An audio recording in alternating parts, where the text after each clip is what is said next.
దేవుడు లేడని బుద్ధిహీనులు తమ హృదయంలో అనుకుందురు. వారు చెడిపోయిన వారు అసహ్య కార్యములు చేయుదురు. మేలు చేయవాడు ఒక్కడను లేడు. వివేకము కలిగి దేవుని వెతుకువారు కలరేమో అని దేవుడు ఆకాశం నుండి చూచి నరులను పరిశీలించును.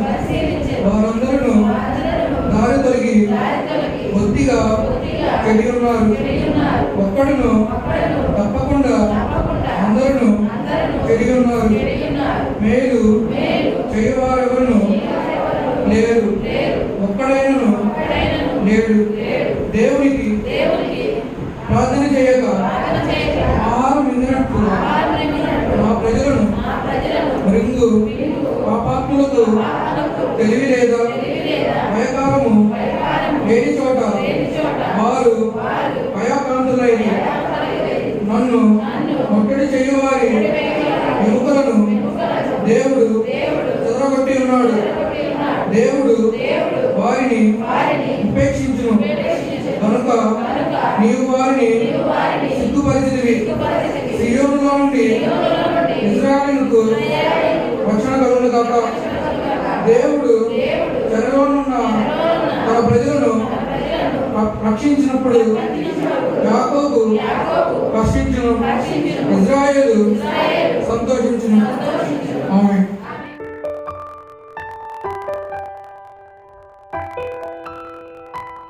హల్లెలూయా, హల్లెలూయా, హల్లెలూయా.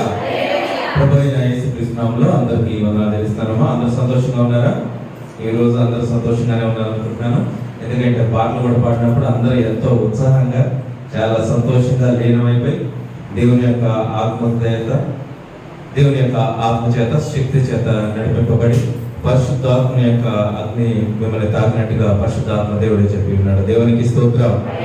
ఆ విధంగానే మీరందరూ కూడా ఎల్లవేళలా దేవుని సన్నిధానంలో మరి దేవుని యొక్క శక్తిని పొందుతూ దేవుడు మనకు చేసిన యొక్క వాగ్దానాన్ని మనము పట్టుకొని దానిని సాధించే వరకు దేవుని యొక్క శక్తిని మనలో పెంపొందించుకుంటూ ఏం చేయాలి అంటే దేవుని సన్నిధానంలో ఏ విధంగా ఇశ్రాయేలీయులు పాలుతెరలో ప్రవహించు దేశమున్నప్పుడు ప్రవేశించిన తరువాత దేవుణ్ణి జ్ఞాపకం చేసుకుంటూ ఆయన ఏ విధంగా స్తుతించారో ఆ విధంగా మనందరము మన యొక్క వాగ్దానాలు అన్ని కూడా నెరవేరేంత వరకు మనలోని యొక్క ఆత్మని ఎప్పటికి కూడా డైల్యూట్ చేయకుండా కృంగిపోకుండా దేవుని యొక్క వాక్యము చేత బలపరుచుకుంటూ దేవుణ్ణి స్తుతిస్తూ ఆరాధిస్తూ ఘనపరుస్తూ మనం ఏం చేయాలంటే మనల్ని మనము ధైర్యపరచుకోవాలి. హల్లెలూయా.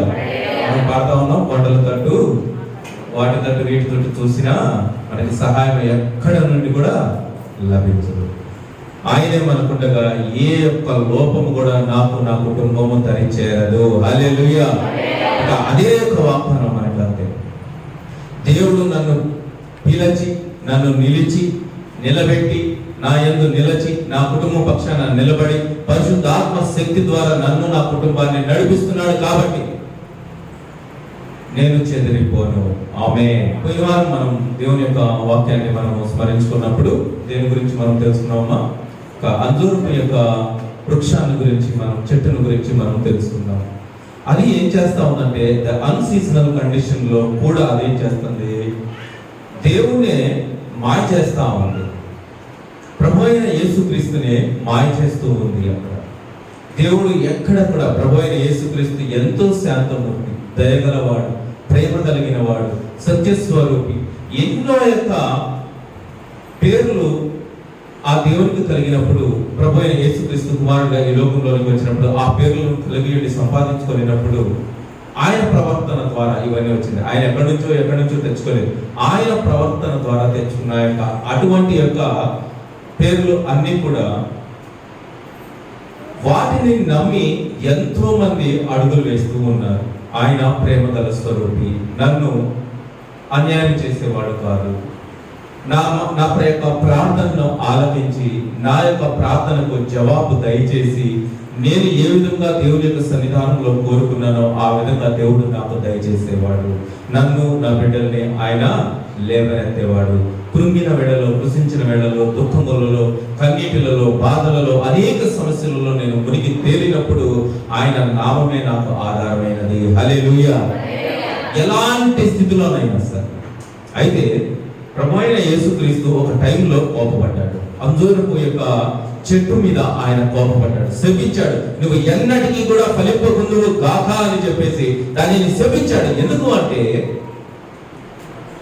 అది దేవుని దగ్గర మోసకరమైనదిగా పచ్చగా కళకళలాడుతూ కనిపిస్తే ఏం చేసిందంటే దేవుణ్ణి అట్రాక్ట్ చేసింది. ఒకనొక టైంలో దేవుడు ఆకలి కొనినప్పుడు, ఆకలి కొని దాని దగ్గర అన్సీజనల్ కండిషన్, మరలా అక్కడ చెప్తా ఉన్నాను, దాని కాలం కాదు, ఫలాలు ఫలించడానికి అది కాలము కాదు. అయినను దేవుడు ఏం చేస్తున్నది? ఆకర్షిస్తా ఉంది. పచ్చగా కనిపిస్తే ఏం చేస్తుంది? ఆకర్షిస్తుంది. మామూలుగా అన్సీజనల్ కండిషన్ అయితే దీని దగ్గర ఏం ఫలాలు ఉండవు కాబట్టి అని చెప్పేసి ఏం చేస్తాడు దేవుడు? అట్లా చూసి ఏదైనా ఆహారం దొరుకుతుందని చెప్పేసి ఇంకో దాని దగ్గరికి వెళ్ళేవాడు. అయితే ఏం చేస్తుంది? ఇది ఆకర్షిస్తుంది. ఇదిగో నేను గ్రీనిష్ గా చక్కగా తెల్లతల్లాడుతూ పచ్చని యొక్క ఆకులు కలిగి ఉన్నాను, రా నా యొక్క నా ఆకుల కింద ఫలాలు పండ్లు ఉన్నాయి కాబట్టి తిను, నీ ఆకలి తీర్చుకొని ఏం చేసింది? ప్రభువైన యేసుక్రీస్తుని అట్రాక్ట్ చేసింది. వెంటనే దేవుడు ఆకలి కొని ఏం చేశాడు? దాని దగ్గరికి వెళ్ళి చూసేసరికి ఏమీ లేకుండా. ఈ రోజున మనందరం చేస్తున్న యొక్క పనులు కూడా అలాంటివి. ప్రియమైన దేవుని బిడ్డలారా, జ్ఞాపకం ఉంచుకోండి. దేవుని యొక్క చూపు, కనుదృష్టి మన మీద పడేలాగా మనందరం ఏం చేస్తా ఉన్నాము? ప్రార్థనలు చేస్తా ఉన్నాము, వాక్యము చదువుతా ఉన్నాము, అనునిత్యము దేవుని యొక్క పరిశుద్ధ మందిరంలోకి వచ్చి పాటలు పాడుతూ దేవుణ్ణి ఘనపరుస్తూ ఉన్నాము, అనేక సందర్భాల్లో సాక్ష్యాలు చెప్తూ ఉన్నాము. నీవే నీవే నీవే నా దేవుడు అంటూ ఆయనని స్తుతిస్తూ, ఆరాధిస్తూ, ఘనపరుస్తూ ఎన్నో యొక్క ప్రమాణాలు దేవుని యొక్క సన్నిధానంలో, పరిశుద్ధ మందిరంలో ఆయన పాదముల దగ్గర ఉండి మనం చేస్తూ ఉండి, తీరా దేవుడు మన దగ్గరకు వచ్చి మన హృదయాన్ని తట్టే వరకు ఏం చేస్తా ఉన్నాం? దేవుని యొక్క తృష్ణని మనము తీర్చేవారిగా లేకుండా ఉన్నాం. దేవుడు మన దగ్గర ఏదో కోరుకుంటాడు. పరిశుద్ధాత్మ శక్తిని, దేవుని యొక్క మందిరం, మన యొక్క హృదయమును దేవుని యొక్క నివాస స్థలముగా ఉండాలి అని చెప్పేసి ఆయన వచ్చి మన హృదయాన్ని తట్టినప్పుడు మనం ఏం చేస్తా ఉన్నాం? నా హృదయంలో నీకు చోటు లేదు అని చెప్పేసి మనం చెప్పట్లా, మన క్రియలు చెప్తాం. మనం చెప్పం. ఎప్పుడు యేసయ్యా యేసయ్యా యేసయ్యా అని ఎప్పుడు మనం ప్రార్థిస్తూనే ఉంటాం, వాక్యాలు చదువుతూనే ఉంటాం. బట్ మన క్రియలు ఏం చేస్తా ఉన్నాయి? దేవుని లోపలికి రానిలేకపోతా ఉన్నాయి. ఆ అంజూరపు చెట్టు దగ్గరికి వెళ్ళి దేవుడు ఆకుల దగ్గర ఏవైనా పండ్లు దొరుకుతాయమని వెతికినప్పుడు దాని దగ్గర ఏమీ లేకుండా ఉన్నాయి. ప్రియమైన దేవుని సంతస్తులారా, దేవుని పిల్లలారా, నేను ఎలా మీకు జ్ఞాపకం చేస్తున్నాను. మనము ఏదైనా విషయంలో దేవుని సన్నిధానంలో ఒక ప్రమాణపూర్వకంగా ఒక వాగ్దానం చేసాము అంటే దాని కోసము మన ప్రాణము పోయినా సరే దానికోసము మనందరము నిలబడగలిగే వాళ్ళుగా ఉండాలి. దేవుని దగ్గర మనము అబద్ధపు ప్రమాణము చేసే వారిగా మనం ఎన్నడూ కూడా ఉండదు. నమ్మిన వాళ్ళందరూ దేవునికి స్తోత్రం చెప్పండి. హల్లెలూయా, హల్లెలూయా. ఈ రోజున ఇంకొక యొక్క వాక్యాన్ని తెలుసుకుందాం. పోయినసారి దేవుడు మన ప్రభువైన యేసుక్రీస్తు శపించడం అనే దానిని ఎక్కడా లేనిది ఒక విషయం తెలుసుకుందాం. ఈ రోజు దేవుడు ఒక చెడ్డ కార్యాల్ని మెచ్చుకునే దానిని ఈ రోజు మనం చూద్దాం. ప్రభువైన యేసుక్రీస్తు చెడ్డ కార్యాన్ని మెచ్చుకుంటాడు. మెచ్చుకొని ఆయన శిష్యులు కూడా చెప్తారు, మీరందరూ అది ఫాలో అవ్వండి. చెడ్డ కార్యాలని ఫాలో అవ్వని ఎవరైనా చెప్తారమ్మా? చెప్తారా ఎక్కడైనా? అది చేసేది చెడే, బట్ దాన్ని చూసి నేర్చుకోండి అని ఎవరు చెప్తారు? శిష్యులకే చూసి చెప్తారు. అక్కడ జరుగుతున్నది ఒక తప్పు, ఆ తప్పుని ప్రభువైన యేసుక్రీస్తు మీరు అదే ఫాలో అవ్వండి అని చెప్తారు. ఆ వాక్యం ఏదో ఇక్కడ మనం తెలుసుకుందాం ఈరోజు. అసలు ప్రభువైన యేసుక్రీస్తు యొక్క ఉద్దేశం ఏంటి? అసలు ఆ యొక్క పనిలో దేవుడు ఆ మర్మం ఏంటి? అలాంటి చెడ్డ క్రియల్ని దేవుడు ఎందుకు ప్రోత్సహించాడు? అది చెడు క్రియ లేకపోతే వారి ప్రవర్తనని ప్రోత్సహించాడో దేనినో ఈ రోజున మనము వాక్యం ద్వారా తెలుసుకుందాం. లూకా సువార్త 16వ అధ్యాయము 1వ వచనం. ఇది చాలా జాగ్రత్తగా మనస్సు పెట్టి దేవుని యొక్క సన్నిధానములో వాక్యానుభవం చేత ఈ ఒక్క వాక్యము చదవగలిగితే మనకి దేవుని యొక్క ఉద్దేశము మనకు అర్థమవుతుంది. ఈ లోకానుసారంగా మనందరం చదివితే దేవుడు చెడుని ప్రోత్సహిస్తున్నాడు ఏంటి అని మనకు అనిపిస్తుంది. కానీ దేవుని యొక్క అంతరంగాన్ని గనక మనం గమనించగలిగినట్లయితే దేవుని యొక్క ఆలోచన ఎంత గొప్పగా ఉండిందో ఈ వాక్యం ద్వారా మనం తెలుసుకోవచ్చు. లూకా సువార్త 16వ అధ్యాయము 1వ వచనం నుంచి నేను చదువుతాను చూడండి. మరియు ఆయన తన శిష్యులతో ఇట్లా నేను ఒక ధనవంతుని యొద్ద ఒక గృహ నిర్వాహకుడు ఉండెను. వాడతని ఆస్తిని పాడు చేయుచున్నాడని అతని యొద్ద వారి మీద నేరము మోపబడగా అతడు వారిని పిలిపించి, నిన్ను గూర్చి నేను వినుచున్న ఈ మాట ఏమిటి? నీ గృహ నిర్వాహకత్వము లెక్క అప్పజెప్పుము. నీవు ఇక మీదట గృహ నిర్వాహకుడివై ఉండవల్లద కాదని వారితో చెప్పాను. ఆ గృహ నిర్వాహకుడు తనలో తాను, నా యజమానుడు ఈ గృహ నిర్వాహకత్వమును పనిలో నుండి నన్ను తీసివేయును కనుక నేను ఏమి చేతును? ఇక్కడ ఆలోచిస్తున్నాడు. త్రవ్వలేను, భిక్షమెత్తను, సిగ్గుపడుతున్నాను. నన్ను ఈ గృహ నిర్వాహకత్వపు పని నుండి తొలగించినప్పుడు వారు నన్ను తమ ఇండ్లలోనికి చేర్చుకున్నట్లు ఏమి చేయవలెనో నాకు తెలియదనుకొని తన యజమాని రుణస్థులలో ఒకరిని పిలిపించి, నీవు నా యజమానికి ఎంత అచ్చిన్నావని మొదటి వారిని అడిగాను. వాడంటున్నాడు, 100 మణుగుల నూనె అని చెప్పగా, నీవు నీ చీటీ తీసుకొని త్వరగా కూర్చుండి 10 మణుగులని వ్రాసుకోమని వారితో చెప్పాను. తర్వాత వాడు నీవు ఎంత అచ్చి ఉన్నావని మరి ఒకరిని అడుగగా, వాడు 100 తూముల గోధుమలని చెప్పినప్పుడు వారితో, నీవు నీ చీటీ తీసి 80 తూములని వ్రాసుకోమని చెప్పాను. అన్యాయస్తుడైన ఈ గృహ నిర్వాహకుడు యుక్తిగా నడుచుకునేనని వారి యజమానుడు వారిని మెచ్చుకోనేను. హల్లెలూయా, హల్లెలూయా. చూడమ్మా, ఇక్కడ చూడండి. ఇక్కడ ఒక యజమానుడు ఉన్నాడు. ఇంక నా వైపు చూడొచ్చమ్మా, అందరూ బైబిల్ చదువుకోవచ్చు. మీరు ఈ పని అంతా ఇంటికి వెళ్ళిన తర్వాత చేయండి. మరలా మరలా మరలా మరలా చదివితే మీకు క్లియర్ కట్గా అర్థం. ఇక్కడ ఒక గృహ నిర్వాహకుడు, ఒక యజమానుడు ఉన్నాడు. ఒక ఓనర్ ఉన్నాడు. ఆయన కింద పనివాళ్ళు ఉన్నారు. ఆ పనివాళ్ళ మీద అకౌంట్స్ చూడటానికి ఒక ఆఫీసర్ ఉన్నాడు. ఈ ఆఫీసర్ మీద ఒక అభియోగం మోపబడి ఉన్నది. ఈ ఆఫీసర్ అంతా కూడా చెడ్డ పనులు చేస్తా ఉన్నాడు, అవకతవకలు చేస్తా ఉన్నాడు, వాడు ఏదో ఫ్రాడ్స్ చేస్తున్నాడు అని చెప్పేసి వాడి మీద ఒక అభియోగం పడింది. ఎవరి మీదమ్మా? ఓనర్ ఉన్నాడు. ఓనర్ కింద అకౌంట్స్ ఆఫీసర్ ఉన్నాడు. అంటే ఈ డబ్బులు లెక్కలు, ఇన్కమింగ్ ఎంత వస్తుంది, బయటకి ఎంత ఉంది, వ్యాపారం ఎంత జరుగుతుంది, ఇవన్నీ చూడటానికి ఒక ఆఫీసర్ ఉన్నాడు. ఈ ఆఫీసర్ కింద పనోళ్ళు ఉన్నారు. ఈ యొక్క యజమానుడికి ఏం తెలిసిందంటే, ఈ అకౌంట్స్ ఎవరైతే చూస్తూ ఉన్నారో వాడు ఏదో తిరిగి పనులు చేస్తున్నాడు అని చెప్పేసి ఒక రిపోర్ట్ అయితే యజమానుడు ఓనర్ దగ్గరికి వెళ్ళింది. వెంటనే ఓనర్ ఏం చేశాడంటే, నాయనా, నీ మీద ఇలాంటి అభియోగాలు వస్తూ ఉన్నాయి కాబట్టి నీ లెక్క పత్రాలు అన్ని కూడా తీసుకొని వచ్చి నాకు ఒకసారి అప్పచెప్పు, నేను చెక్ చేయాల్సి ఉంది అని చెప్పేసి ఆ ఓనర్ గారు అకౌంట్స్ ఆఫీసర్కి చెప్పాడు. వెంటనే ఈ అకౌంట్స్ ఆఫీసర్ ఏం చేశాడు అంటే, వీడేం చేశాడు, యాక్చువల్గా నేను అవకతవకలు చేస్తున్నాను కాబట్టి ఖచ్చితంగా నేను పట్టుబడతాను నా యజమానుడు. కాబట్టి ఈ జాబ్ కనుక పోయింది అంటే నేను వెళ్ళి గొంతులో దోవలేను. ఈ అకౌంట్ ఆఫీసర్ అంటే చదువుకున్న వాడు అంటే, ఇక చదువుకున్న వాడు ఏ పని చేయలేడు కదమ్మా. జాబ్ పోయినట్టు మంచి సాఫ్ట్వేర్ ఇంజనీర్ ఉన్నాడు, ఆడేం చేస్తాడు, జాబ్ మంచిగా చేసి జాబ్ పోయిన తర్వాత ఇంకే పని చేయలేడు. బయటికి వెళ్ళి బజ్జీలు కొట్టు వేయలేడు, టిఫిన్ కొట్టు పెట్టుకోలేడు, ఊరంతా తిరిగి ఉప్పు అమ్మలేడు, ఏమీ చేయలేడు. వెంటనే ఈ అకౌంట్స్ ఆఫీసర్ కూడా అదే వచ్చింది, ఎప్పుడు అకౌంట్స్ ఆఫీసర్ అంటే ఏందమ్మా, ఎప్పుడు డబ్బులు లావాదేవీల దగ్గర కూర్చున్నాడు అంటుంటాడు, ఆఫీసర్ స్టైల్లో ఉంటాడు. అందరూ వచ్చి ఆయన బతులు ఆడుకుంటా ఉంటారు, వారి దగ్గర మంచిగా ఉండడానికి ట్రై చేస్తూ ఉంటారు.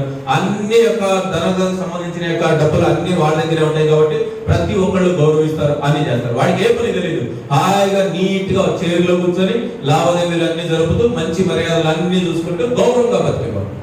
ఒక్కసారిగా జాబ్ పోతే నేను ఏం చేయాలి ఆలోచిస్తున్నాడు. నేను గుంటలు తవ్వగలనా, బయటకు వెళ్ళి ఎవరికైనా పనుల నిమిత్తం నేను గుంటలు తవ్వగలనా? ఆ పని చేయలేనే. రెండవది, భిక్షమెత్తగలనా? ఇంటింటికి వెళ్ళి అమ్మా నాకు ధర్మం చేయండి అని చెప్పేసి నేను అడుకోగలనా? అందరికీ నా చదువుతో ఇచ్చిన వాడిని, ఆ భిక్షం కూడా నేను ఎత్తలేను, నాకు సిగ్గుపడతాను, నాకు సిగ్గు, నేను ఏమి చేయలేను. అయితే వెంటనే ఒక ఆలోచన వచ్చింది వాడికి, అకౌంట్స్ ఆఫీసర్. ఏమొచ్చింది?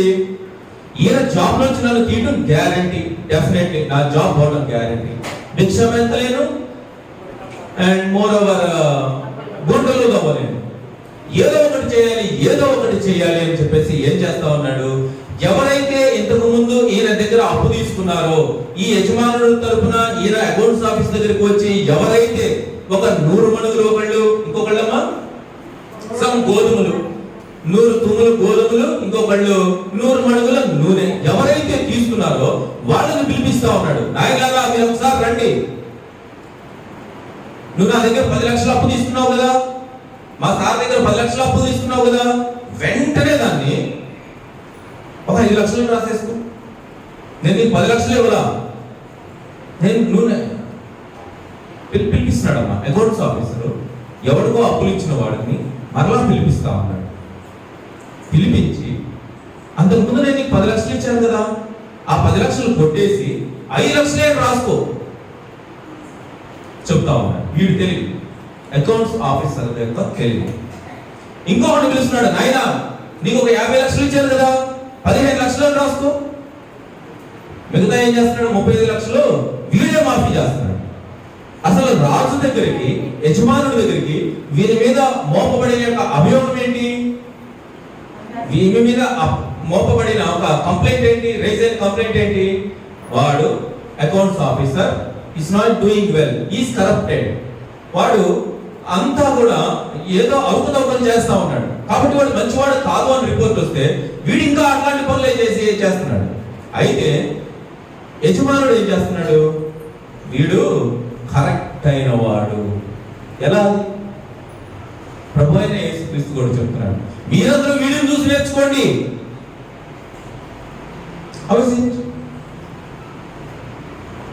కింద చదివితే ప్రభు అయిన యేసుక్రీస్తు శిష్యులని ఎగ్జాంపుల్ గా ఈయనని చూపించి వారి మాదిరిగా మీరు ఉండండి. ఎట్లా? అది కరెక్ట్? అసలు మనందరం ఒప్పుకుంటామా? వాడు అసలే కరప్టెడ్, ఇంకా కరప్టెడ్ అయిన తర్వాత కూడా మీరు వారిని చూసి నేర్చుకోండి. ఎట్లా? దేవుడు ఏ ఉద్దేశంతో ఈ యొక్క ఉపమానాన్ని శిష్యులకు తెలియజేశాడు? ప్రభు అనేకమైన ఉపమానాలు చెప్పాడు. ఆ ఉపమానాలు అన్నిటిలో కల్లా ఒక విచిత్రమైన, ఒక తప్పుడు పని చేసిన దానిని దేవుడు వారిని చూసి నేర్చుకోండి స్వయాన తన శిష్యులు అందరికీ తెలియజేయటువంటి దాని యొక్క సారాంశం ఏంటో ఇప్పుడు మనం తెలుసుకుందాం. దేవుడు అసలు ఏ ఉద్దేశం చొప్పున దానిని తెలియజేశాడు. ద నెక్స్ట్ మనం చూసుకుంటే 8వ యొక్క వచనం నుంచి చూద్దాం. చూడండి, అన్యాయస్తుడైన ఆ గృహ నిర్వాహకుడు యుక్తిగా నడుచుకునేనని వారి యజమానుడు వారిని మెచ్చుకునేను. ఫస్ట్ పాయింట్, వాడు చేసిన పనిని కరెక్ట్ అని యజమానుడు చెప్పట్లేదమ్మా. వాడు చేసిన పని కరెక్ట్ అని ఫస్ట్ పాయింట్ మీరు అబ్జర్వ్ చేయాల్సింది. అక్కడ వాడు చేసిన పని కరెక్ట్ అని చెప్పట్లా, వాడు యుక్తిగా నడుచుకునేను అంటే తెలివిగా ప్రవర్తించాడు. మొట్టమొదటి పాయింట్ అర్థమవుతుందమ్మా అందరికి? కరెక్ట్, నిజాయితీగా నడుచుకోవడానికి, తెలివిగా ప్రవర్తించడం అనడానికి చాలా డిఫరెన్స్ ఉంది. తెలివిగా తప్పించుకున్నాడంటే అది అన్యాయం చేసేనే సరే, న్యాయంగా చేసేనే సరే, ముందు అక్కడ నుంచి వచ్చిన ప్రమాదాల నుంచి వాడు తప్పించుకున్నాడు. ఈజ్ వెరీ గుడ్ అండి. అర్థమవుతుందమ్మా అందరికి? నిజాయితీగా అంటే నిజాయితీగా చేయడం పని వేరు, తెలివిగా చేయడం వేరు. ఇక్కడ యజమానుడు ఏమని చెప్తా ఉన్నాడు? వారు చేసిన పని కరెక్ట్, అచ్చంగా అలాగే చేయండి అని చెప్పట్లా. వారు అక్కడ తెలివిగా నడుచుకోలేను అంటే ఏంటి? ఏదో ప్రమాదం రాబోతుంది అని చెప్పేసి ముందుగా వారికి తెలిసిన తర్వాత ఆ తెలిసిన స్థితిలో నుంచి వాడు ఏం చేస్తున్నాడు? బ్రతక గోరటానికి వాడు ఏం చేస్తున్నాడు? తెలివైన పనిని చేస్తున్నాడు. అంటే ఏంటి? దీని వలన 50 లక్షలు ఇవ్వాలి నాకు, ఒకటికి నేను 50 లక్షలు అప్పించాను, ఓనర్కి తెలిసేటట్టుంది. వెంటనే అరే నీకు 50 లక్షలు కాదు కానీ నేను ఒక 25 లక్షలు ఇచ్చేస్తాను, 25 లక్షలు కట్ చేశాను నీకు అని చెప్పేసి వీడు చేశాడు. అప్పుడు వీళ్ళిద్దరు ఏమవుతాడు? ఏమవుతారమ్మా? ఏదమ్మా మీరు ఎప్పుడు చేయలేదు ఈ పనులు? ఎప్పుడు చేయలే? మనం వాళ్ళు ఏమవుతాం? ఫ్రెండ్స్ అవుతాం. చిల్లర కొట్లు ఉంటాయమ్మా, మీకు అర్థమయ్యే భాషలో చెప్తా చక్కగా. మీరు సరుకు తెచ్చుకునే కిరాణా కొట్లు ఉంటాయి కదా, కిరాణా కొట్లు ఉంటాయి. అందులో వాటర్ కౌంటర్ దగ్గర కూర్చుంటాడు, మధ్యలో అందించేవాడు ఒకటి ఉంటాడుగా, పనోళ్ళు ఉంటారు కదమ్మా, పనోళ్ళు ఉంటారు. నువ్వు కేజీ కందిపప్పు కట్టరా అన్నావు, వాటర్ అట్టా చూస్తున్నప్పుడు 2 కేజీలు తీసుకెళ్ళి అట్లా 2 కేజీలు ఏముంది మా వాటర్ ఏముంది 2 కేజీలు తీసుకెళ్ళి. ఒక లక్ష బీరా అన్నట్టు లక్ష ఎందుకు అక్కడ డబ్బు తీసుకెళ్ళి ఒక 10 డబ్బులు తీసుకెళ్ళి ఊరక పెట్టి కదా మా వాటర్ ఏదో చోట తీసుకెళ్ళి. ఒక నూనె ప్యాకెట్ అంటే పామాయిల్, ఇది శనగ నూనె ప్యాకెట్ ఎందుకు అక్క, ఇది అంటే గ్రీన్ ఆలివ్ ఆయిల్ ఉంది తీసుకెళ్ళి, సన్ డ్రాప్ ఆయిల్ ఉంది తీసుకెళ్ళి, 3 ప్యాకెట్లు తీసుకెళ్ళి. ఎరా ఎన్నించో? ఒకటేనండి, కానీ కింద నిధి వచ్చాడు 3 ఆయిల్ ప్యాకెట్లు పెట్టాడు. వెంటనే వాడు మనకి ఏమవుతాడు? శత్రువు అవుతాడా? శత్రువు అవుతాడమ్మా? ఏమవుతాడు? స్నేహితుడు అవుతాడు. పండగ పబ్బమో వచ్చింది, వెంటనే నువ్వు ఎవరు పిలుస్తావు? వాడినే పిలుస్తావు. ఏమా పిల్లరా? ఏరా వ్యాపారం చేసేటప్పుడు యజమానుడికి తెలియకుండా పక్కన ఉన్నవాడు మన మీద ప్రేమ చూపించి ఎక్స్ట్రా ఎక్స్ట్రా ఎక్స్ట్రా ఇచ్చాడు అనుకోండి, మన వాడు మీద వచ్చేది కోపం వచ్చిందా? కోపమే రాదు, కోపమే రాదు. వాడు ఏమవుతాడు? మనకి మిత్రుడు అవుతాడు. ఇక్కడ దేవుడు వారి పనిని ఎందుకు మెచ్చుకుంటున్నాడు అంటే, వాడి సంకట స్థితిలో ఇక నాకు ఏ దిక్కు లేదు, ఏది లేదు, నేను ఏ పని చేయలేను, నా ప్రాణం పోతే తినడానికి నాకు దిక్కు కూడా లేదు, అట్లాంటి టైంలో కూడా వాడు ఏం చేస్తున్నాడు? తెలివిగా తన ప్రాణాన్ని కాపాడుకోవడానికి కొంతమంది మిత్రుల్ని వాడు ఏర్పాటు చేసుకో ఉంటున్నాడు. దాని యొక్క విశేషాలని కింద తెలియజేస్తాడు దేవుడు. చూడండి 8వ వచనంలో మెచ్చుకోలేను, వెలుగు సంబంధుల కంటే ఈ లోక సంబంధులు తమ తరమును బట్టి చూడగా యుక్తి పరులై ఉన్నారు. అసలు ఎవడాయన? ఈ లోక సంబంధి. వాడు ఎట్లా ఉన్నాడు? దేవుడి బిడ్డలకు ఏమి లేదంట, వెలుగు సంబంధులకు ఏమి లేదంట, కానీ ఈ లోక సంబంధులందరూ ఎట్లా ఉన్నారంట?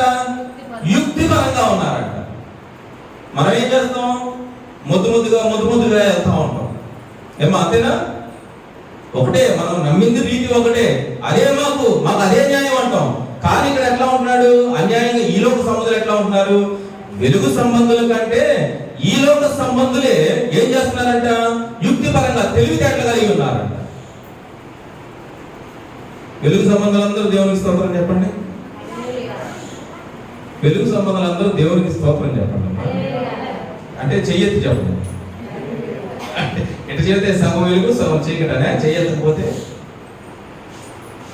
చెయ్యెత్తితే ఫుల్ అయితేమో హాఫే మనం వెలుగు అని చెప్పేసి సగం చేయబెట్టి అదే ఎంత ఎంతమంది అట్లా. వెలుగు సంబంధాలందరూ దేవునికి స్తోత్రం చెప్పండి. ఇంకా డౌట్ లేదా? చూద్దాం. దేవుడు ఇక్కడ ఎంత క్లియర్ కట్ గా చెప్తున్నాడంటే, ఈ లోక సంబంధులంట చాలా తెలివి మీరు ఉన్నారంట వెలుగు సంబంధుల కంటే. ఎందుకని?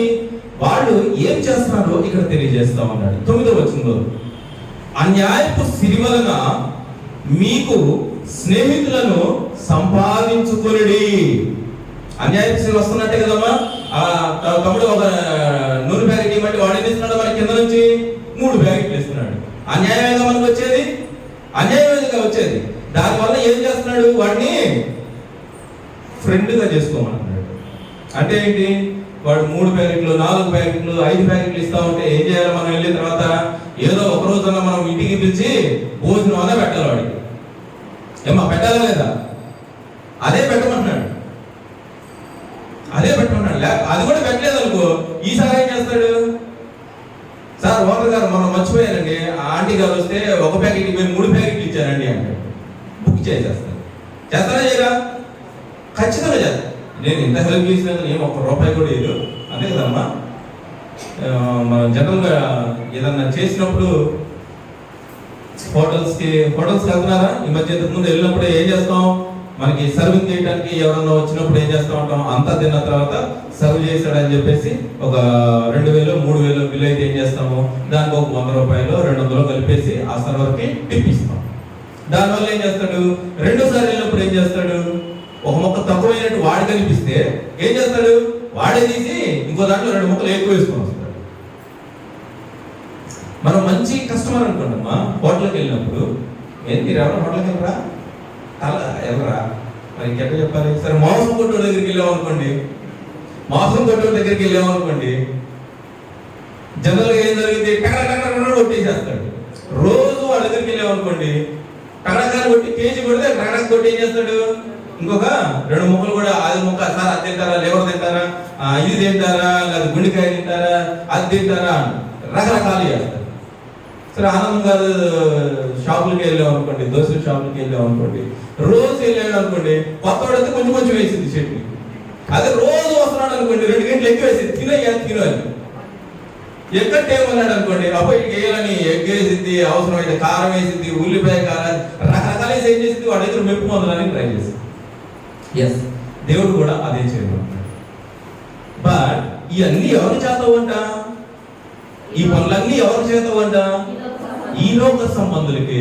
ఈ తరమును బట్టి చూస్తే ఈ జనులందరూ కూడా అట్లా ఆకర్షించి పై వేషాలకు అన్నిటినీ కూడా ఆకర్షించి వాళ్ళు స్నేహితులు ఏర్పరచుకుంటున్నారు.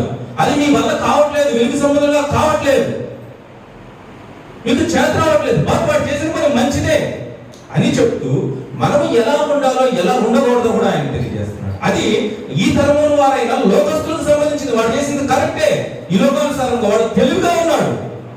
అయితే ది నెక్స్ట్ ఏం జరుగుతుందో చూద్దాం. చూడండి 11వ వచనంలో, కాబట్టి మీరు అన్యాయపు సిరి విషయంలో నమ్మకముగా ఉండని ఎడల సత్యమైన ధనమును ఎవరు మీ వశము చేయరు.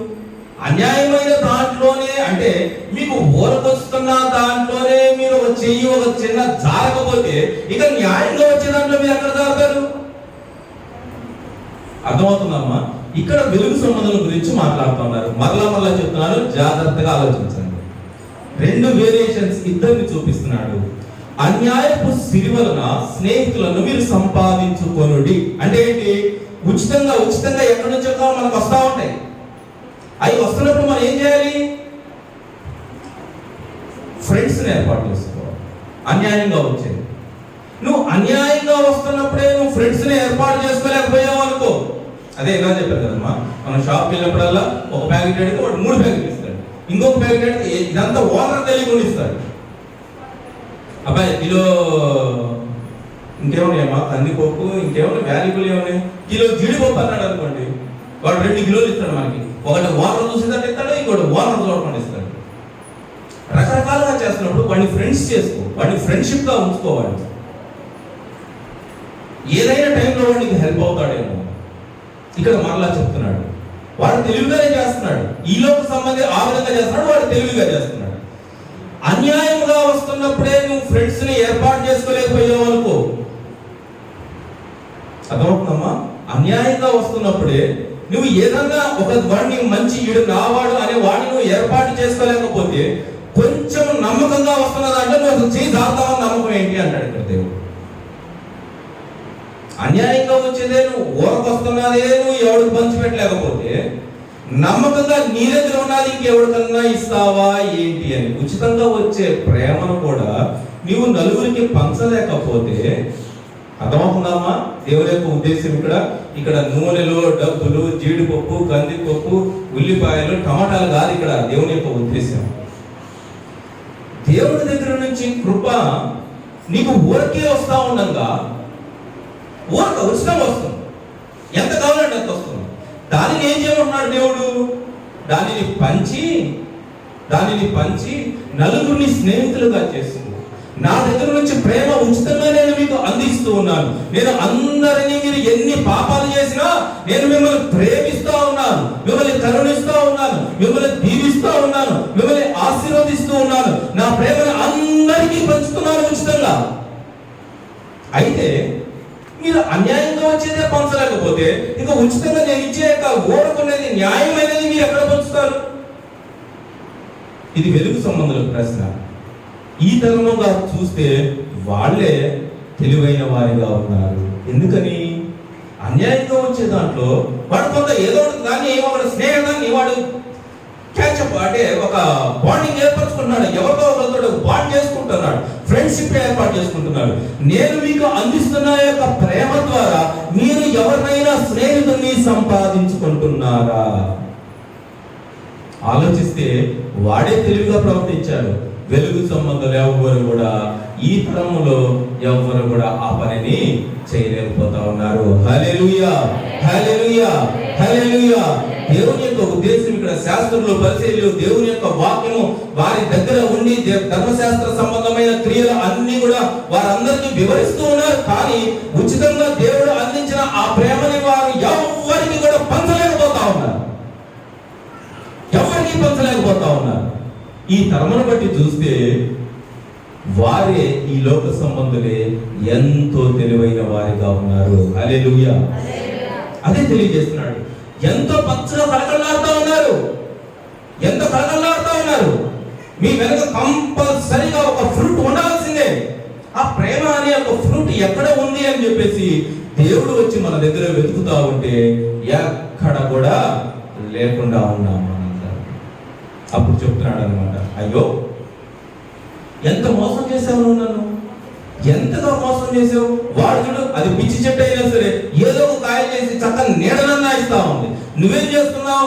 ఎండిపోవాల్సిన టైంలో కూడా పచ్చగా కనబడుతూ నన్నే మోసం చేస్తున్నావే, నీకంటే వాడే ఎంతో నయం కదా. దేవుడు ఒక రోజు మాట్లాడుతూ ఉంటాడు.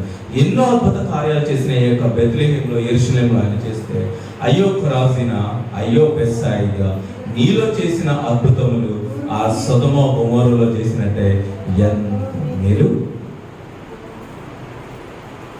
దేవుడు మనతో ఎల్ల వేళలా వెంటబడుతూనే ఉంటాడమ్మా. దేవుని యొక్క దూతలు ఎల్ల వేళలా మనతో ఉంటానే ఉంటాయి. దేవుని యొక్క పరిశుద్ధాత్మ శక్తి ఎల్ల వేళలా మన వెంటబడుతూనే ఉండింది. అనుక్షణం మనం చేస్తున్న ప్రతి పనిని గమనిస్తూనే ఉండింది. ఎన్ని అద్భుతాలు చేశానమ్మా నేను, ఎంత నమ్మకంగా ఉన్నప్పుడు ఎన్ని క్రియలు నేను నీ పట్ల, నీ కుటుంబం పట్ల ఎంత ఆసక్తి కలిగి నీ పట్ల నేను నెరవేర్చానమ్మా. పరిశుద్ధాత్మ శక్తిని నీకు తోడుగా ఉంచి నీ కుటుంబాన్ని నడుపుతానే ఉన్నానే. అయ్యో దేవుడా ఇంకా నాకు చేయలేదే, అయ్యో దేవుడా ఇంకా నన్ను విడిచిపెట్టావే, అయ్యో దేవుడా నా మీద నీకు జాలి కలగలేదని నువ్వు నన్ను అవమానిస్తూ ఉన్నావే. ఎన్ని యొక్క అవమానపు మాటలు నన్ను మాట్లాడుతున్నావు, ఎన్ని నిందలను నన్ను నా మీద వేస్తూ ఉన్నావు, ఎంత అవమాన రీతిగా నన్ను కించపరుస్తూ ఉన్నావు అని చెప్పేసి ఆయన మాట్లాడుతుంటాడు. అయ్యో ఖొరాజీనా, అయ్యో బెత్సాయిదా, ఎన్ని అద్భుతాలు చేశాను మీ యొక్క ఊరులో, ఎన్ని క్రియలు చేశాను మీ యొక్క పట్టణంలో, ఎంత యొక్క దేవుని శక్తి చేత నింపబడి అనేక మందిని స్వస్థపరిచాను, ఎన్ని కార్యాలు చేశాను మీ పట్ల. ఒక్కరు కూడా నా మాట వినక అదిగో ఎంతగా తిరుగుబాటు చేస్తా ఉన్నారు నా మీద. అసలు మీలో చేసిన అద్భుతాలన్నీ కూడా ఏ పట్టణం చేయనా సొదొమ గొమొర్రాలో చేసినట్లయితే ఎంత బాగుండదు అని చెప్పేసి దేవుడే పశ్చాత్తాపడుతూ ఉన్నాడు. ప్రియమైన దేవుడు, ఈ తరమును బట్టి చూస్తే వెలుగు సంబంధుల కంటే ఆ యొక్క లోక సంబంధులే ఎంతో తెలివిగా నడుచుకుంటూ ఉన్నారు. వాళ్ళు అన్యాయపు సిరి వలన ఏదో ఒక స్నేహితుల్ని వాళ్ళు సంపాదించుకుంటున్నారు. అయితే న్యాయంగా వచ్చి దేవుని యొక్క ప్రేమ చేత నింపబడిన మీరు మాత్రము దేనిని కూడా సంపాదించుకోలేని స్థితిలో ఉంటూ ఉన్నారు. హల్లెలూయా, హల్లెలూయా, హల్లెలూయా. చూడండి, దేవుడు శిష్యులకు ఈ యొక్క విశేషమైన అనుభవాన్ని ఎంతగా పంచుతూ ఉన్నాడు. వారిని మెచ్చుకుంటూ ఉన్నారు. అన్యాయం కలిగిన దాంట్లో వాళ్ళు స్నేహితులు ఏర్పరచుకుంటూ ఉన్నారు. న్యాయముగా మీరు ఇంత మందిని దేవుని యొక్క సన్నిధానంలో నిలబడి నా ప్రేమని రుచి చూసిన మీరందరూ కూడా దేవుని పరిశుద్ధ మందిరంలో అడుగు పెట్టాలంటేనే భయపడిపోతూ ఉన్నారు, నీరసపడిపోతూ ఉన్నారు, ఆలోచిస్తూ ఉన్నారు, ఏంటంటూ అనుమానంతో నిలబడుతూ ఉన్నారు. ఇదమ్మా లోతు, దేవుని యొక్క ఆ వాక్యంలోని యొక్క లోతు. అది అన్యాయస్తుడినే ఎందుకు మెచ్చుకుంటున్నాడు? అన్యాయస్తుడు అన్యాయపు సిరివలను వచ్చిన దానితో వాడి దేవుడు దాన్ని సంపాదించుకుంటున్నాడు. అరే న్యాయమైనదిగా నేను వస్తా ఉన్నాను కదా, నీతిమైనది నీ ముందు పెడుతూ ఉన్నాను కదా, ఎంతో కృప కలిగిన యొక్క దేవుని శక్తిని నీ ఇంట నింపుతూ ఉన్నాను కదా, నువ్వు ఎందుకని ఏమీ సంపాదించుకోలేని స్థితిలో నిలబడుతూ ఉన్నావు? ఈ తరమును బట్టి చూస్తే వెలుగు సంబంధుల కంటే చీకటి సంబంధులే ఎంతో తెలివి కలిగిన వారిగా ఉన్నారు. దేవుని బిడ్డలారా, ఇంకొక దేవుని యొక్క వాక్యాన్ని చూసుకుందాం. మొదటి తిమోతికి రాసిన పత్రిక 6వ అధ్యాయం 10వ వచనం నుంచి చదువు. ఎందుకనగా ధనాపేక్ష సమస్తమైన కీడులకు మూలము. కొందరు దానిని ఆశించి విశ్వాసము నుండి తొలగిపోయి నానా బాధలతో తమ్మును తమ్మే పాడు చేసుకొనేది. ఫస్ట్ ఆఫ్ ఆల్ దేవుని దగ్గర నుంచి మనల్ని చెడగొట్టేది ఏంటమ్మా? ఏమా అందరు చెప్పాలి. దేవుని దగ్గర నుంచి మనల్ని దూరం చేసేది ఏంటి? ధనాపేక్ష. ధనాపేక్ష మనల్ని దేవుని దగ్గర నుంచి దూరం చేయడంలో ప్రముఖ పాత్ర వహిస్తుంది. ఏ విధంగా అంటే, మనం కొన్నిసార్లు దేవుని దగ్గర పోరాడుతూ ఉంటాం. డబ్బుల కోసం పోరాడే వాళ్ళు ఉన్నాం కదమ్మా, ఉన్నామా? డబ్బుల కోసం అంటే మంచిగా ఏదో ఒకటి రావాలనో, ఇంకొకటి మాకు కలగాలనో, ఇంకొకటి చేయాలనో, ఇల్లు కట్టాలనో, ఇంకోటి రకరకాలన్నీ చేస్తా ఉంటాం. బట్ ఎంతకీ పాసిబుల్ కావాలి. దేవుని యొక్క ఆలోచన వేరుగా ఉంది. మనము దాని మీద పోరాడుతూ ఉన్నాం. మనం తప్పితే చుట్టుపక్కల అందరూ అంటున్నారు. మనం మనకి దేవుడా దేవుడా దేవుడా అని ఇల్లు అని అంటా ఉన్నాం. ఆ టైంలో ఏమవుతుంది? 1 సంవత్సరం చేస్తాం కావట్లా. వెలుగు సంబంధం గురించి చెప్తున్నాం. వెలుగు సంబంధి చేస్తా ఉన్నారు. చీకటి సంబంధులు నీ చుట్టుపక్కలకు వచ్చేసారు. స్థలాలు కొన్నారు, వీళ్ళు కట్టేశారు. 1 year అయింది. దేవుని సన్నిధానంలో ప్రార్థన చేస్తానేమో, బట్ నువ్వు అనుకున్నది ఏది కూడా నెరవేరదు. వెలుగు సంబంధులు దేవుని మీద ఆధారపడి ఏదో ఒక న్యూ హౌస్ బిల్డప్ చేయాలి అని చెప్పేసి మనం ఒక ఆలోచన కలిగి దేవుడి మీద భారం వేసి చేస్తా ఉన్నాం. లోక సంబంధులు చుట్టుపక్కలకి నీ కళ్ళ ముందే వచ్చారు, నీ కళ్ళ ముందే స్థలాలు కొన్నారు, నీ కళ్ళ ముందే ఇల్లు కట్టేశారు. నువ్వు ఎంతవరకు జస్ట్ పునాది రాయి కూడా వేయాలి. వెంటనే వాళ్ళు 2వ అంతస్తు కూడా కట్టడం ప్రారంభించారు. వెంటనే మనం ఏం చేస్తా ఉంటామమ్మా? దేవుణ్ణి ఏం చేస్తాం? మనం దూషించడం ప్రారంభిస్తాం, కామెంట్ చేయడం ప్రారంభిస్తాం. అసలు పక్కనోడు స్థలం కొన్నాడు అంటేనే మనకేమైపోద్ది? మెంటలు వచ్చేస్తాం. వచ్చిందా? వస్తుంది కదమ్మా, అందరికి ఖచ్చితంగా వస్తుంది. అప్పుడు ఏం చేస్తాం? మనం దేవుని మీద విశ్వాసం కోల్పోయి తిరుగుబాటు చేస్తా ఉంటాం. అప్పుడు దేవుడు జ్ఞాపకం చేస్తాడు అన్నమాట. ఇలాంటి బాధల్లో చేస్తాం. అయ్యో కొరాసీన, అయ్యో బెత్సాయిదా, ఎన్ని అద్భుత కార్యాలు చేశాను నీలో, ఇంకా నాలో అదలోపం ఉంది, ఇది కావాలని ఇశ్రాయేలీయుల్ని పాలు తేనెలు ప్రవహించు దేశంలో ప్రవేశించడానికి నడిపిస్తూ ఉన్నప్పుడు ఇశ్రాయేలీయులు ఏమన్నారు? ఒకప్పుడు వాళ్ళు ఏంటి నాయనా, చక్కగా విముక్తి కలిగించి పాలు తేనెల దేశంలో వాళ్ళని నడిపిస్తూ వారు అంత సంవత్సరాల కాలంలో పాటు బందీ దాంట్లో నుంచి వాళ్ళని విడిపించి, వాళ్ళ పిల్లల్ని విడిపించి స్వతంత్రంగా బతకడానికి ఒక దేశాన్ని దేవుడు అందించబోతా ఉంటే వాళ్ళు ఏం చేస్తున్నారు? నాయనా, మేము అక్కడ ఉన్నప్పుడే కీర దోసకాయలు తిన్నాం, గుగ్గిళ్ళు తిన్నాం, శనక్కాయలు తిన్నాం, చెకోడీలు తిన్నాం, చేపలు తిన్నాం అని ఏమంటున్నారు? అరే మిమ్మల్ని ఫ్రీ చేసి ఎవరి కిందో వారి దగ్గర నుంచి ఉంచుకోవడం, మిమ్మల్ని బానిసత్వం నుంచి మీకు విడుదల కలిగజేసి, నేను మీకు రక్షకుడిగా, లోకరక్షకుడిగా మిమ్మల్ని ఎన్నుకొని మిమ్మల్ని ఈ లోకంలో ఆకాశ యొక్క నక్షత్రములంతా విశాలంగా మీ యొక్క సంతతిని నేను విసరిస్తాను అంటే ఈ జనాలందరూ ఏమనుకుంటున్నారు? మేము ఐగుప్తులో ఉన్నప్పుడే దోసకాయలు తిన్నాం, చెనక్కాయలు తిన్నాం, చెకోడీలు తిన్నాం, చింతకాయలు తిన్నాం అని ఏం చెప్తున్నారు? దేవుడి దగ్గర తిరుగుబాటు. అసలు ఎంత ఫూలిష్ గా ఉంటాయో చూడండి. ఐగుప్తులో అందరూ బాగానే ఉన్నారు, మళ్ళీ తర్వాత వాళ్ళ పనులు చేసుకుంటానే ఉన్నారు. మీకు మంచిగా మీకు పాలు తెలు ప్రవహించు దేశం అందించి నేను మీకు తోడుగా ఉంటాను అని చెప్పేసి దేవుడు ప్రమాణం చేస్తుంటే వీళ్ళు దేని గురించి బాధపడుతున్నారమ్మా? మాకు చింతకాయ దొరకలేదు, శనక్కాయ దొరకలేదని బాధపడతా ఉంటారు. అసలు ఎన్నుకున్నప్పుడు వాళ్ళు ఎక్కడుండింది? దేవుడికి ఏమనిపిస్తాం అసలు వాళ్ళని చూస్తే? దేవుడికి ఏమనిపిస్తుంది? నేనున్నాను, పిల్లల్ని బాగా చదివిస్తాను, లక్షలు పెట్టి చదివిస్తామండి.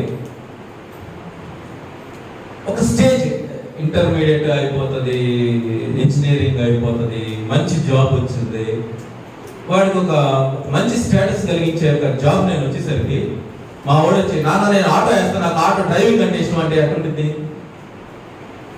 ఎట్లా ఉంటుందమ్మా? ఎలా ఉంటుంది? సునీత, పిల్లలు అంత కష్టపడి చదివించావు, ఆయన చేసావు, ఎట్లా చేసావు, బండి వెళ్ళి అమ్మ నేను ఆటో వేస్తాను, నాకు డ్రైవింగ్ అంటే బలిష్టం అన్నాడు అనుకో, ఆ ఆటో 5 రూపాయలు ఆటో గుంటూరు బస్ స్టాండ్ అంటున్నాడు అనుకో, ఎట్లుంది అసలు మనం చూసి? అసలు ఏమనిపించింది? అసలు బాధ కాదు, అసలు వాడిని ఏం జరుగుతాయి కాదు, ఏం చేయబుద్ది అట్లా పిల్లలు. నేను దేనికోసం నేను చేశాను, ఎంత ఆ కష్టం అంతా నీకే తెలుసు. అసలు ఆ కష్టం మన పిల్లల కోసం, మన అమ్మాయి అంతే, మన స్వరూప అయినా అంతే. లాలిత్య అనే సమ్ ఈ మెడిసిన్ చదివడానికి ఏం చెప్తాం, అది నెఫ్ట్ కాదు, నీట్ చదివిస్తే అది చేసి మెడికల్ చేసి డాక్టర్ చేసి మంచి ఎయిమ్స్ లోనో లేకపోతే ఇంకెక్కడో మంచి వాటిల్లో మెడికల్ సీట్ కావాలని చెప్పేస్తా ఉంటే, అమ్మ పక్కనే రవి హాస్పిటల్ అక్కడ కాంప్రమైజ్ జాబ్ చేస్తానే భలే ఉండిద్ది, అంచు డాక్టర్ లాగే ఉండిద్ది, కాదు డాక్టర్ ఆపరేషన్ చేస్తాను, మనం చేయవే కాంప్రమైజ్ చేస్తాను. ఏమైంది స్వరూప గారు? మెంటల్ వచ్చేదమ్మా, పిచ్చుకుపోతాం. మనం దేనికోసం కష్టపడ్డాం, ఎంత చేస్తాం, ఏం చేస్తా ఉన్నాం? మన పిల్లలు ఈ విధమైన ఆలోచనలు కలిగి ఇంత లో లెవెల్లో ఎందుకు ఆలోచిస్తున్నారు? మన కష్టమంతా ఏమైపోతా ఉంది? మనందరం ఏం చేస్తూ ఉంటాం? పిల్లల్ని మంచి అభివృద్ధిలో ఉండాలని ప్రతి ఒక్కరు కూడా తినక ఎన్నో కష్టాలు పడి పిల్లలు అభివృద్ధి పడాలని చెప్పేసి ఎన్నో నానా విధమైన శ్రమలన్నీ మనం పడే చేస్తూ ఉంటాం. పిల్లల్ని ఒక మంచి పదంలో నిలబెట్టాలని మనం చూస్తూ ఉంటే, పిల్లలు వెళ్ళి నేను అది చేస్తా, నేను ఇది చేస్తా అని అసలు ఎందుకు పనికిరాని ఆలోచనలు చేస్తా ఉంటే దాన్ని ఇంకా ఎవ్వరికి పెట్టిన ఒక చిన్న కుక్కకు పెట్టినది ఎంతో విశ్వాసంగా మన ఇంటికి కావాలని అసలు మైండ్ పోదా అసలు పటాపంచలైపోతాయి. అఫ్కోర్స్ మీకు అందరికీ మంచిగానే అవ్వాలని ఉంది కదా మా పిల్లలు. దేవుడి దేవులు అట్లాంటిది ఏది మన యొక్క కుటుంబాల్లో కాక ఉండును గాక, ఏది అలాంటి ఒక నెగిటివ్ గా మన పిల్లలు ఎవరు జరిగించకుందురు గాక. ఎంత మనసు తెలుసమ్మా, ఒక లైఫ్ దేవుడు అందించిన ఒక బహుమానం మీ చేతులు పెడితే దాన్ని ఏదో గొప్పగా చేయాలని మీరు తాపత్రయపడి ఒక జీవిత కాలం, అంటే మీకు పిల్లడు వాడు పుట్టిన కాడి నుంచి కనీసం వాడు పెద్దవాడేసరికి 20 సంవత్సరాల కష్టం ఒక్క పూటలో నాశనం అయిపోతే ఎంత అసలు మీరు లైఫ్ లాంగ్ లో కోరుతారు. చిన్న మీకు బాగా కావాలని చెప్తానమ్మా, ఆడపిల్లల్ని చక్కగా పెందిస్తాం, మంచిగా ఎంతో భయభక్తులు కలిగి ఎంతో ప్రేమతో పెందిస్తాం. చిన్నప్పటి నుంచి 16, 17, 27 వచ్చేసరికి ఎంతో చదివించి ఉన్నతంగా ప్రేమగా అసలు నా పిల్లకి ఏ లోటు రాకూడదని పెంచుతాం. ఒక రోజు వచ్చేది, మాకు మీరు ఎవరు అవసరం లేదు, నాకు వాడే కావాలి.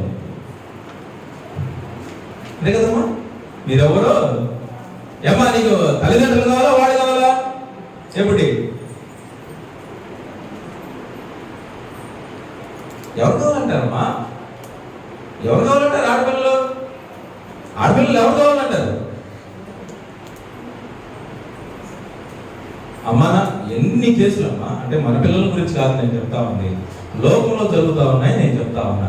అంతకాలం మీరే నా ప్రాణం అని ఎంతో ప్రేమగా ఆడపిల్లల్ని, మగపిల్లల్ని, కుర్రపిల్లల్ని అందరినీ మా పిల్లలు అని ప్రాణానికి ప్రాణంగా పెట్టి పొందించి వాళ్ళని పొందించి పోషిస్తే చివరికి ఎవరు అంటారు? వాళ్ళు అంత ప్రేమించిన యొక్క అమ్మని నాన్నని తోసేసి ఎవడో పనికి మాలినోడు పట్టుకొని వాడే ఏమంటారమ్మా, ఏ బిందు వాడే నా ప్రాణం, he is my life. Then what about your parents? What about your prestige? మీ అమ్మ నాన్న పరిస్థితి ఏమైపోతారు? మరి మీ అమ్మ నాన్న సంపాదించుకున్న ఇన్నాళ్ళ పేరు ప్రతిష్టలన్నీ ఏమైపోయినాయి?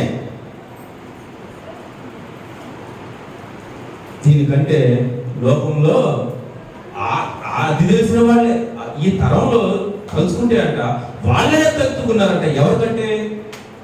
వెలుగు సంబంధుల కంటే. దేవుడు అని చెప్తున్నాడు. అయ్యోకు రాసిన అయ్యో బెత్సాయిలో మీలో చేసిన అద్భుతములు నేను ఆ యొక్క సొదొమ గొమొర్రాలో చేసినట్లయితే, సొదొమ గొమొర్రా అనేది ప్రపంచంలో ఇక అంతకంటే పాపం చేసిన యొక్క పట్టణాలు ఏమీ లేవు. అవి గొప్ప పట్టణాలు ప్లస్ పాపంలో కూడా ఎంతో హై స్టాండర్డ్స్ మెయింటైన్ చేస్తుంది. అసలు మీ దగ్గర చేసిన ఈ కష్టం అంతా నేను అక్కడ చేసినట్టయితే అసలు ఆ నగరాలే బాగుండేవి కదా అని చెప్పేసి దేవుడు ఎంతో బాధపడతా ఉన్నాడు. ప్రియమైన దేవుడు, ఈ రోజున మనందరం కూడా దేవుడు ఎంతో ప్రేమగా పెంచుకుంటా ఉన్నాడు. మనం మన కనబిడ్డల్ని ఎంతగా ప్రేమిస్తున్నామో అంతకంటే 100 రెట్లు ఎక్కువగా దేవుడు మనల్ని ప్రేమిస్తా ఉన్నాడు. ప్రమాణాలు చేస్తా ఉన్నాం నాయనా అని, పరిశుద్ధ మందిరంలో ప్రార్థనలు చేస్తా ఉన్నాం తండ్రి అని. అయితే ఇవన్నీ కూడా ఒక్క దాంతో కొట్టేస్తాయంట. దేని దగ్గరమ్మా? డబ్బు దగ్గరకు వచ్చేసరికి దేవుడిని ఏం చేస్తాం మనం? ధనాపేక్ష. ఫస్ట్ ఏదంటే నిన్ను దేవుడి దగ్గర నుంచి తోసేసేది ధనాపేక్షే. నువ్వు ప్రార్థన చేయి, ఉపవాసాలు ఉండు, ప్రవచించు, వాక్యం చెప్పు, ఇంకొకటి చేయి, క్లీన్ చేయి, తుడు, పెయింట్ లే, లేకపోతే ఇంకొకటి చేయి, బల్లారాధన చేయి, వాక్యం పెట్టి, ఎన్నన్నా చేయి. ఒక్కటి మటుకి దేవుడి దగ్గరికి వచ్చేసరికి నిన్ను వెనక్కి లాగబడిస్తుందంట. ఏదది? ఏదమ్మా? ధనాపేక్ష.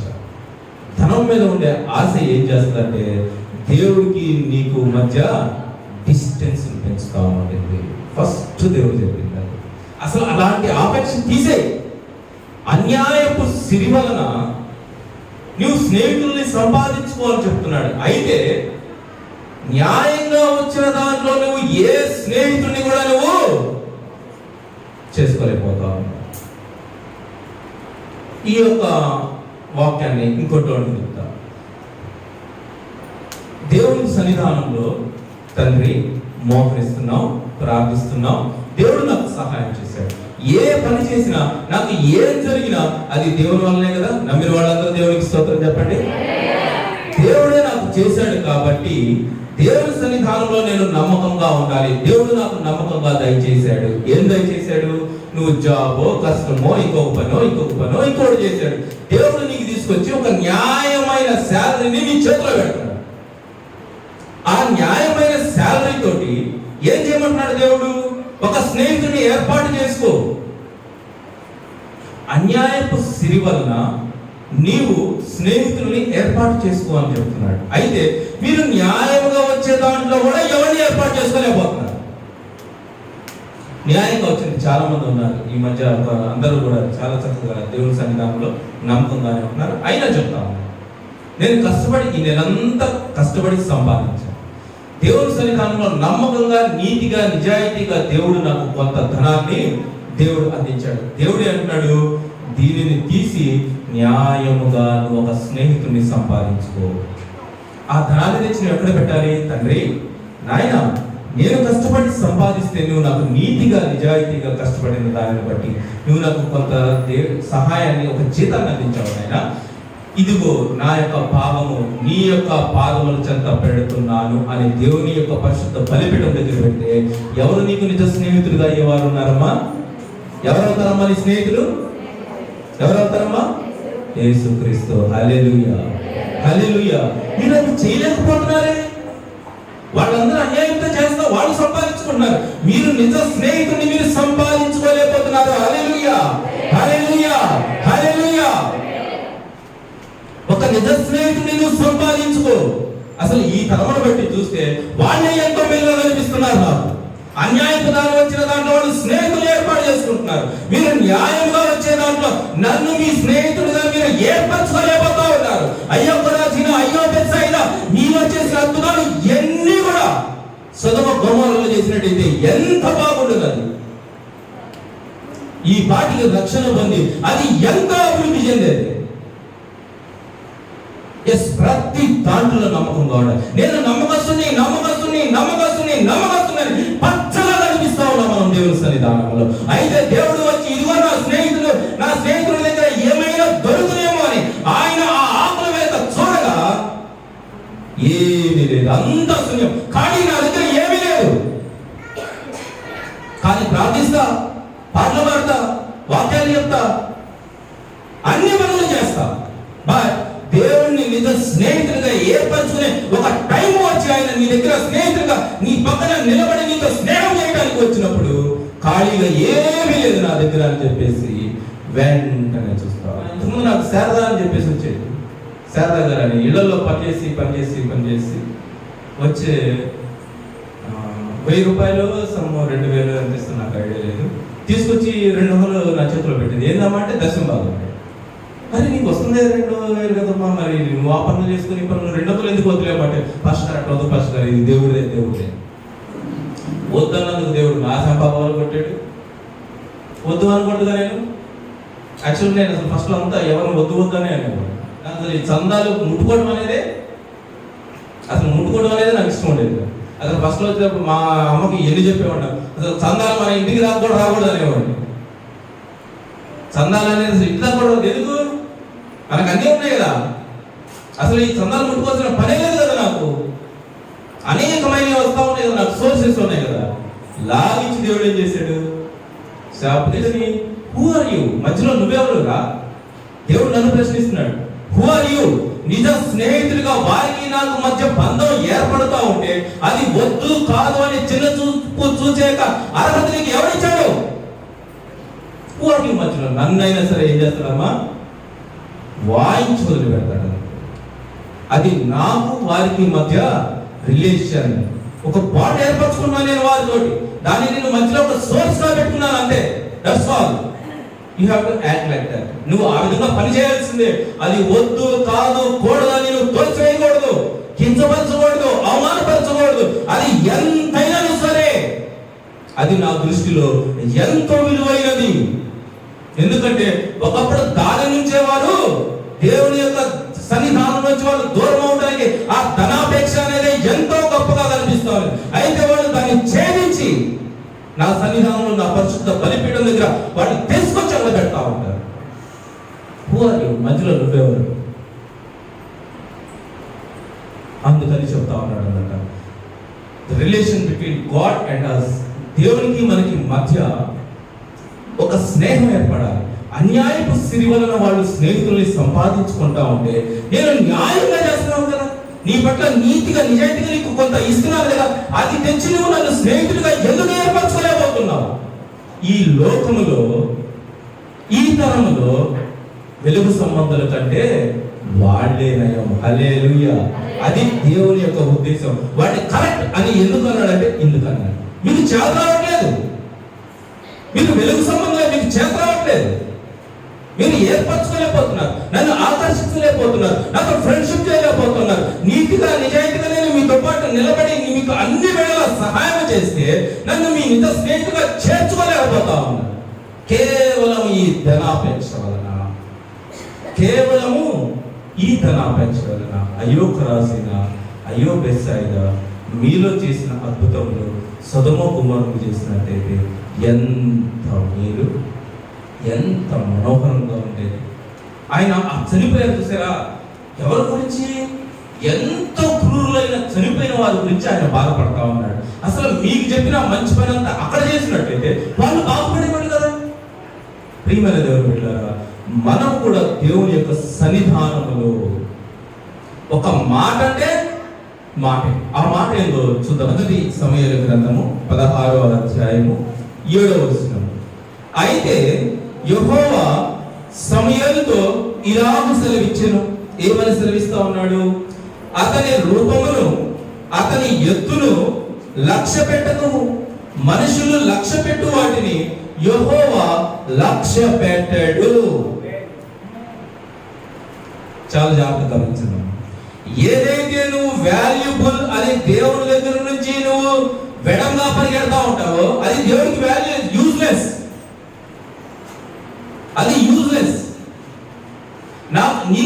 విలువైందో, ఇదిగో తండ్రి నాకు విలువైంది అని నువ్వు తీసుకొచ్చి పెట్టినా అది దేవుడికి ఏంటంట? అది దేవుడికంటే యూజ్లెస్, ఎందుకు పనికిరాదు. బట్ నీ క్రియని, నీ ప్రవర్తనను, నీ మనస్సుని మాత్రమే ఆయన చూసేవాడిగా ఉన్నాడు. హల్లెలూయా, హల్లెలూయా, హల్లెలూయా. నీ మనస్సుని, ప్రవర్తనని ఆలోచన చేస్తాడు. ఇక మిగతాది ఏదైనా బియాండ్ దట్ ఆయనకి యూజ్లెస్, ఎందుకు పనికిరాంది. అలాగని ఆయన ఏం చేస్తున్నాడు? అది యూజ్లెస్ కదా అని నువ్వు తెచ్చవా తేలేదా అని కాదు, నువ్వు తేవాల్సిందే. అది దేవుడికి యూజ్లెస్. డబ్బేం చేసుకుంటాడు దేవుడు? డబ్బేం చేసుకుంటాడు అమ్మ దేవుడు?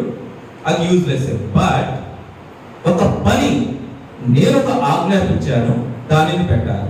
మనుషులు లక్ష్య పెట్టు వాటిని నువ్వు లక్ష్య పెట్టవద్దు. యెహోవాని లక్ష్య పెట్టడం కూడా. బట్ నువ్వు వెళ్ళు, నువ్వు మోకరించు, నువ్వు ఆ పని చెయ్యి. నేను చెప్పాను కాబట్టి నువ్వు చేయవలసింది. ఇక్కడ రిలేషన్ నువ్వు ఎంత డబ్బు తెచ్చావు అన్నది కాదు మ్యాటర్, ఎంత బంగారం వేసుకుని వచ్చావు అన్నది కాదు మ్యాటర్, నువ్వు ఎంత భక్తితో అది అనుసరించావు. 50,000 పెడుతున్న యొక్క ఒకవేళ 50,000 పెట్టే దశమ భాగం పెట్టేవాళ్ళు ఒకటే, కూలి పని చేసుకుని వచ్చి 100 రూపాయలు దశం పెట్టేవాళ్ళు ఇద్దరు కూడా దేవుని దృష్టిలో ఒకటేనమ్మా. ఆవిడ కష్టపడిన దాంట్లో ఆవిడకి ఎంత వచ్చిందో నీతిగా, నిజాయితీగా తెచ్చి దేవుడి పాత్రల చెంత పెట్టి ఆవిడ ప్రార్థిస్తా ఉంది. నువ్వు ఆవిడకు వచ్చిన దాంట్లో వాళ్ళకి ఎంత వచ్చిందో అది తీసుకొని వచ్చి దేవుని సన్నిధానంలో పెట్టి మోకరించాడు. అదే చెప్తున్నాడు, మనుషులు లక్ష్య పెట్టు వాటిని ఆయన లక్ష్య పెట్టాడు. ఆయన అంటున్నాడు, ఒక దేవాలయంలో ఆయన ఉన్నప్పుడు అందరూ కూడా కానుకలు వేయడానికి వస్తా ఉంటారు. అందరూ కూడా మోట్లు గేట్లు అన్ని బంగారం ఏయో వెండినాడని వేస్తా ఉన్నారు. అయితే ఒక పేద వెదవరాలు మటుకి ఏదో చిన్ని కానుకను తీసుకొచ్చి ఆవిడకున్న దాంట్లో వేసేసి అప్పుడు అడుగుతారు అనుకున్నాడు, ఆయన ఇక్కడున్న వాళ్ళలో అందరికంటే ఎవరైతే వేశారు ఆయన? ఇదిగో ఈ యొక్క స్త్రీ పేదరాలే అందరికంటే ఎక్కువ వేసింది. ఎందుకని? వాళ్ళ దగ్గర 1,00,000 ఉన్నాయి, వాడు 10,000 ఇచ్చాడు ఆయన. ఇంకొక దగ్గర 10,000 ఉన్నాయి, వాడు 1,000 రూపాయలు ఇచ్చాడు ఆయన. ఇంకొక ఆమె దగ్గర ఎంత ఉంది? ₹1 ఉంది. ఆమె ఉన్న దాంట్లో మొత్తం కూడా ఇంకా ఆమె దగ్గర ఏమి లేదు. ఆమె దగ్గర ఏదుందో అదే దేవుడు వేసేసింది. పెద్ద పాస్టర్లు చెబుతారు, ఒకసారి ఈ వాక్యం చెప్పినప్పుడు అంటే అందరూ రూపాయలు ఇవ్వడం ప్రారంభించాడు. చెప్పాడు, అసలు ఈ లోకం వెలుగు సంబంధం కంటే ఈ తరంలో ఆ పాపకులే తెలుగుగా ఉన్నారంట మాకంటే. అది ఆయన బాధ. వాళ్ళని చూసి నేర్చుకోమని శిష్యులు చెబుతున్నాడు. ఎందుకని? బుద్ధిమాని కలిగిన వారిగా ఉన్నారు అక్కడ. వాళ్ళు ఏ తెలివి తక్కువగా ప్రదర్శనలు చేస్తా ఉన్నారు. వాళ్ళు చూడు, ఈ లోకంలో ఎంత తెలివిగా ఉన్నారో వాళ్ళని చూడు. మనం కూడా అంతేనమ్మా. ఒకటి అసలు దేవుడిదే ఏది, మనదేది. ఈ మనుషులు లక్ష్య పెట్టి వాటిని దేవుడు లక్ష్య పెట్టవలసిన ప్రార్థనలు 3 రోజులు ప్రార్థన పెట్టారు కదమ్మా. దానికి ప్రతి సంవత్సరం జనవరి 1కు వచ్చేదానికంటే 4 రెట్లు దేవుడు మనకు అందరూ కనిపించాడు. హల్లెలూయా. గొప్పగా చేశాడు. ఎక్కడ దేవుడు అన్యాయిస్తాడు? దేనికోసం నువ్వు భయపడాలి? ఎవరో ఏదో చేస్తారని ఎందుకు నువ్వు ఇంత ఇదిగా నిలబడాలి? ఎవరో నాకు ఉన్నారు, నేను దేవుడికి చేస్తాను అని చెప్పేసి. That's God's will. నన్ను నిలబెట్టాడు. ఏమి చేసినా సరే నేను అలా నిలబడి దేవుని సేవ చేయాల్సి. ఒకళ్ళు రాని, 2 రాని, 3 రాని, 5 రాని, 10 మంది రాని, ఐ డోంట్ కేర్. దేవుడు నన్ను నిలబెట్టాడు. 50 మంది వెళ్ళిపోయినా నాకు ఏ భయం లేదు. ఎందుకంటే 50 మందికి చెప్పు, 200 మందికి చెప్పు, 5,000 మందికి చెప్పాలని దేవుడు నన్ను చెప్పలా. నువ్వు వెళ్ళి అక్కడ నిలబడు, నువ్వు వెళ్ళి అక్కడ నిలబడు అని నిలబెట్టాడు అంతే. ఈవెన్ ఒక్క బుడ్డి వచ్చినా నేను చెప్పాల్సింది, ఒక్క వరం గారు వచ్చినా నేను చెప్పాల్సింది, ఒక్క జోసఫ్ అని వచ్చినా నేను చెప్పాలి. అసలు మీరు కాదు వెళ్ళిపోవాలని చెప్పేసిన నేను చేయవలసిందే. ఎందుకంటే ఇక్కడ అలాంటి ఒక మాట దావీదు సొలొమోనుకి జ్ఞాపకం చేస్తా ఉన్నాడు. అదేదో చూద్దాం. మొదటి దినవృత్తాంతాలు 28వ అధ్యాయము 9వ వచనాన్ని నేను తెలియజేస్తాను. 358వ పేజీ. మొదటి దినవృత్తాంతాలు 28వ అధ్యాయము 9వ వచనాన్ని చదువుదాం. సొలొమోనా, ఇక్కడ దావీదు తన కుమారుడికి తెలియజేస్తున్నాడు. సొలొమోనా, నా కుమారుడా, నీ తండ్రి యొక్క దేవుడైన యెహోవా యొక్క హృదయములను పరిశోధించువాడును, ఆలోచనలు అన్నిటినీ సంకల్పములు అన్నిటినీ ఎరుగువాడునై ఉన్నాడు. ఫస్ట్ గా తెలియజేస్తున్నాడమ్మా, నీ ఆలోచనలు నీ సంకల్పాలు అన్ని కూడా తెలుసు. తన తండ్రి తన కుమారుడికి చెప్తున్నాడు, నీ మనసులో నీ ఆశలు నీ ఆలోచనలు సంకల్పాలు అన్ని కూడా ఏంటో ఆయనకు తెలుసు. కాబట్టి నీవు ఆయనను తెలుసుకొని హృదయపూర్వకముగాను మనఃపూర్వకముగాను ఆయనను సేవించుము. ఆయనను వెతకిన ఎడల ఆయన నీకు ప్రత్యక్షమగును. నీవు ఆయనను విసర్జించిన ఎడల ఆయన నిన్ను నిత్యముగా తోసివేయును.